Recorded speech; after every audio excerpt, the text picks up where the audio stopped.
Alrighty y'all, this is World Class Jerk, bringing you episode 2 of Astroneer. Now in this one, I plan to actually head to Glacio already, because that is the kind of man I am. I'm gonna get things done. I'm gonna do it right, and I'm gonna do it right. Now for such a radical process in the early game, I'm gonna need a lot of bytes. And that's gonna be made possible by these sons of guns. Now I know what you're thinking. World Class Jerk, how are you gonna power 4 research chambers in such the early game? Well, I'm glad you asked, even though you probably didn't. I'm gonna do it with the medium generator. The medium generator is one of the greatest things for the early game. All you have to do to get one is go into your starter cave. Now, if you saw the last episode, you know that my obsession with this thing is almost creepy. But that's okay, because it gets the job done, and the reason I like it is because it's reliable. Unlike the wind-powered things and the solar-powered things, this will work as long as you have it on. You just gotta put carbon in it, and carbon is not expensive. Featuring 9 units of power though, it is easily able to power all 4 of these to their fullest potential, their fullest speed that is, and it even has 1 power left over, so that you can do that with something else. And the base itself powers 1, so technically, with the medium generator on the starter base, you can power 5 research chambers at max speed.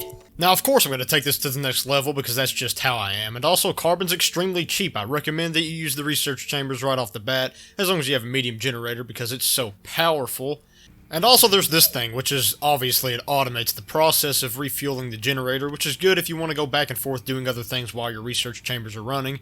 And if you're not doing that, you're pretty much wasting time unless you're deciding to sort of halfway AFK and refill it while you're doing something else. But even if you AFK, this is probably better so you don't have to refuel it yourself while in the middle of AFK. It's the best option you got, but you do want to make sure that you don't put any more fuel on here than you're willing to waste, just in case you go AFK too long.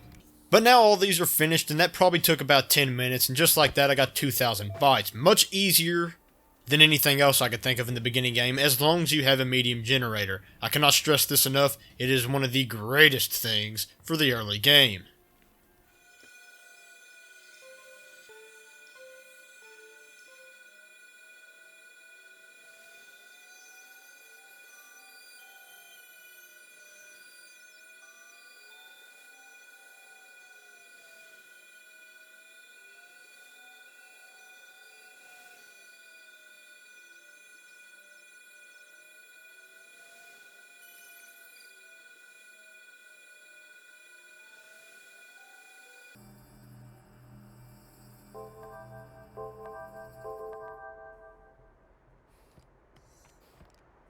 Alright, so, after this I have 4,500 bytes, which is quite a bit.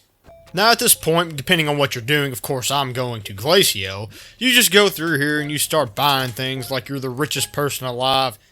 So if you bring a medium generator with these resources, you should be good to go. These are the smallest platforms, of course, and then this is an oxygenator. If you bring those with you, you should be good to go. It should help you set up a starter base on Glacio, and obviously once you have a starter base on it, it is self-sustainable, and you no longer need to bring resources from this planet. This is my moment, guys.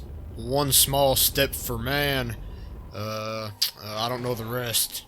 Now, the reason for bringing only tethers is so that you can get the cheap stuff like compound on the planet, instead of having to bring something that insignificant with you to take up that valuable inventory space, because as we all know, with the small shuttle, there's not a whole lot of inventory space that can be spared, so you really want to use it wisely instead of on something like compound or resin.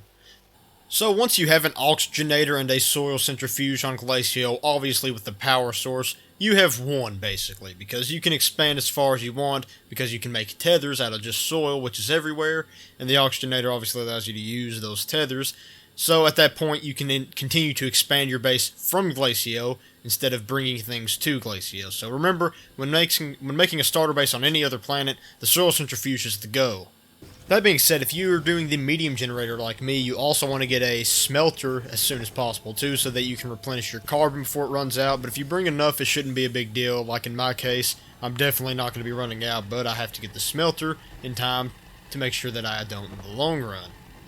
Now at this point you may be wondering what exactly it is we're doing on Glacio. And that would be these things. These things give you a crap ton of bytes, and they give them to you fast. Now once you get a base set up, once you get more of a actual like working system, you may want to do something better than these, even though these are pretty freaking good. I mean, this could be a late game strategy for you. This could be the last thing you have to do.